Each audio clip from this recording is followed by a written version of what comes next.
नमस्कार मंडळी, आज आपण बनवणार लिंबाचं लोणचं। हे लिंबू माझ्या मैत्रिणीनं गावाकडून आणलेले, ते दिलेले, ते भरपूर होते म्हणून मी ठरवलं लिंबूचं लोणचं घालायचं म्हणून लिंबू असे स्वच्छ धुवून घेतलेले आहेत पुसून। ते असे लिंबाचे 4 भाग करून घ्यायचे आहेत व त्याच्यातील बिया काढून घ्यायच्या आहेत।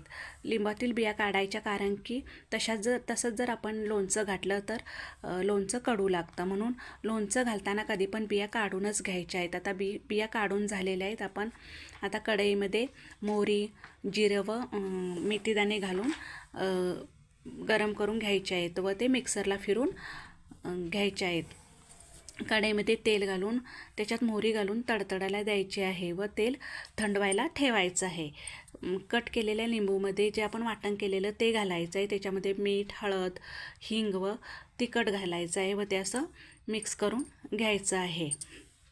व मगाशी आपण जे तेल गरम केलेलं होतं ते थंड झालेलं आहे, ते त्याच्यात घालून फिरून घ्यायचं, मिक्स करून घ्यायचं आहे। अशा प्रकारे लिंबूचं लोणचं बनवून तयार आहे।